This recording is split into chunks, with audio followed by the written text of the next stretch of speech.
Hello, Asta here and welcome back to my channel. Today I have another foundation in my hands. This time it's a little bit of a more expensive and luxury one. It's the Dior Natural Nude foundation. So I've been looking at these Dior foundations for some time and I finally decided to get it. I especially loved it because it says that it gives you a natural complexion with luminous finish and no mask effect. So ultimately, because I'm leaning more towards those kind of lighter and luminous foundations these days, I just thought this might be a nice one to try. So it comes in 30 ml or 1 fluid ounce, and it also packaged in a nice kind of heavy glass container. It feels very luxury in the hand, I have to say. So it comes with the pump as well, which is always a plus, and I got a color 2.5N. Without any further chatting, let's apply it and see how it works. So on this one side of the face, I'm going to use my foundation brush. On this side of the face, I will be using a damp beauty sponge. So I'm gonna take a few little droplets of this and let's see the consistency.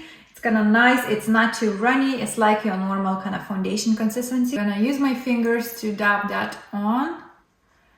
Color-wise, oh my God, the fragrance. It's so strong. It's very strong floral fragrance. So I've chosen a neutral undertone, and as you can see, it's kind of like more like a beigey pinky rather than yellow.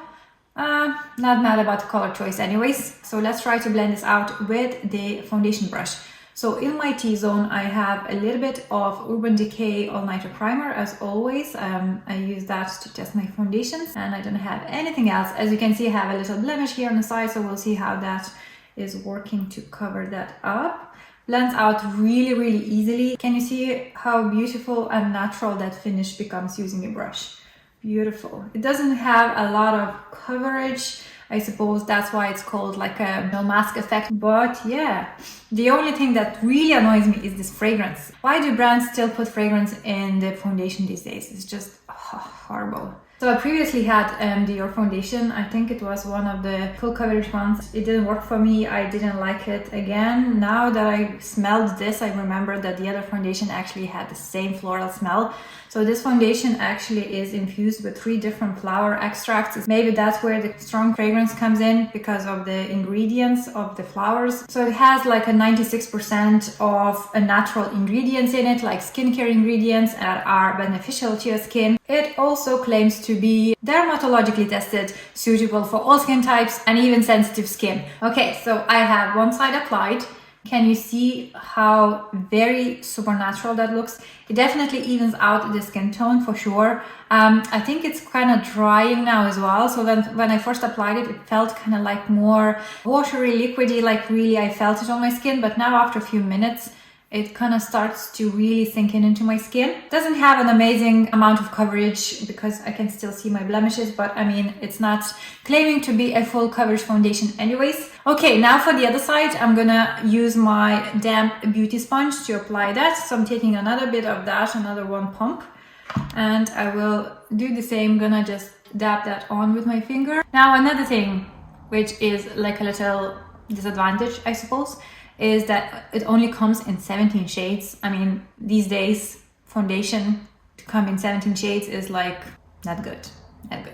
Oh, that I love the blender side. Oh my God, it blends out so easily and quickly, much quicker than foundation side. I actually even prefer the blender side better. It's just, I don't know, kind of pushes the product better into the skin, but it's just my personal preference. I think it's beautiful on either side, like it applies evenly using a brush and a sponge. Like I don't have anything bad to say about the foundation, but like as in the process when I'm applying, I think I prefer the sponge. It's kind of quicker. So let's do a little bit more on the problem areas. You can definitely build a little bit of that kind of coverage, but not too much. I suppose it's still very light and maybe light medium coverage, but definitely not medium or full medium. But this is where the no mask effect comes in. I think it's just, it looks natural on the skin. You can still see all the freckles, all the little wanted and unwanted things on your skin. I'll try to use a concealer to really kind of cover the problem areas, and this is the way to go these days if you want to have that kind of lighter foundation but you have some problematic skin or issues on your skin. I'm gonna do a little test today as well. I'm gonna wear it for the full day today and I will see how it lasts, because normally all these luminous and dewy foundations not that amazing for lasting on combination skin, like if you have oily skin, or particularly myself if I have oily skin.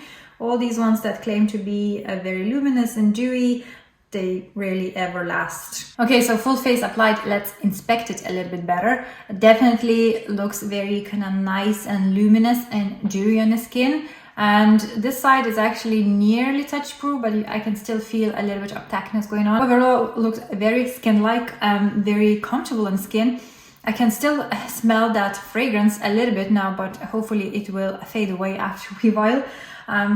Or maybe it's my finger, because I use my finger to dab that onto my skin. Very natural looking, it's very lightweight. Let me put some concealer on and the rest of face makeup and I'll get back to you. Now, so I have the rest of my face products applied. I've used more of a cream product on top of this foundation just to have this kind of nice, dewy, natural looking finish. So yeah, this is how it looks. Any other cream products went on amazingly. Nothing bad to say about that. It's still not completely touch proof. If you are planning to wear a mask or if you're touching your face a lot, I think it's a good idea to set it with a translucent powder, although I will leave it as it is to see how it works. Skin definitely feels hydrated, it feels lightweight, it's like I can't even feel it on my skin for that matter. It absorbed into my skin really, really lovely, even in my fine lines where I have them on my forehead. Some foundations really sit in them, but this one is actually quite nice. It's like it doesn't emphasize my fine lines on my forehead. On the rest of the face, it looks very natural. That's the only word I can come up with. Okay, so I will check in with you guys again a little bit later in the day and let you know how this lasts. But so far, kind of looks really, really lovely and natural and fresh, and my skin looks like skin. So no complaints just yet, just the fragrance. That's the only complaint. Okay, so it's been nearly 7 hours. I'm wearing this foundation and I was looking at it just now, and there's some things that I really like and there's some things that I don't like how it looks on my skin. So I didn't touch my face. I didn't even see how it looks until this moment. So let me tell you what's going on. First of all, on my forehead, where I set it with some powder. I don't know if I mentioned, but I did set it with the translucent powder from Catrice. This area here looks really, really good. There's no shine at all. Like it's like nice and still like it's been freshly applied. It didn't gather into my fine lines. Like I said before, it's just stayed as it is. Sides of my face looks pretty good again. Nothing changed. I didn't touch my face. I tried not to with my fingers. So everything's as it is. Only problem areas that I really see is around my mouth area. I can really see the texture and it doesn't look very nice, very up close. Like from a little bit further away, you can't really see what's going on here. But if you would come to kiss me, you know, you would see all this product not sitting right, you know. So yeah, I suppose it might be to do with the fact that I am trying a new retinol product and my skin is still adjusting. So maybe that's why it's kind of reacting that way. But I actually did have a few other foundations in the past that gave me the same results after wearing it for about 7-8 hours. It kind of looked like my oils are separating and it's not a pretty view. But then I discovered that the primer wasn't working with the foundation. So I changed my primer to Urban Decay and then it worked. But today I did use this primer and it doesn't really work. So I'm not sure whether it's my skin or it's the primer. I will have to do a little bit more testing with this foundation. So I can't really say that it's the foundation's fault, but overall, I really, really like how it looks on the skin. I like how it looks in the pictures. It's very natural, it's very breathable. I don't feel anything on my skin. Even around my nose here, it got a little bit shiny, but nothing too crazy. I'm pretty pleased how it stayed on my skin and how it looks, apart from this area, which I said I'm not sure why that's happening at the minute. Maybe it's my skincare, but overall, very lovely foundation. Definitely gonna use it. Probably will mix something in it to get a better shade. There's a few cons that I really have to say about this foundation. First of all, the biggest one for me personally is the fragrance. I'm not sensitive to fragrances, don't get me wrong. It's not like, you know, something smells and I'm like, oh, I don't like it. Nothing like that. If there's there's a subtle smell, I don't mind at all, and I am not sensitive, so it doesn't bother me. But this floral smell is just so strong for me. Even after applying for some time, I was able to smell it.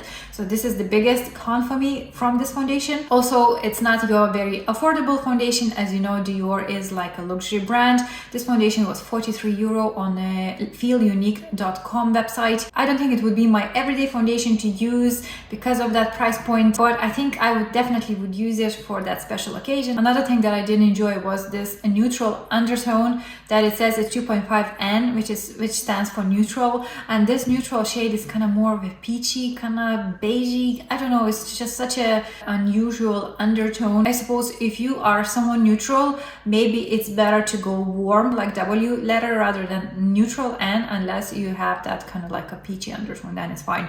But I mean, I wish I would have gone with a warm shade. Overall, love the packaging, love the formula, and love how it looks on the skin. And I have to say, on my combination oily skin, it lasted quite surprisingly well compared to some other foundations that I had tried in the past. Let me know in the comments down below if you have tried it and what do you think about it. Does this smell bother you? So that's it for today. Thank you so much for watching. I hope it's been helpful. As always, if you enjoyed this type of video, don't forget to give me a thumbs up, subscribe to my channel, and I'll see you all next week.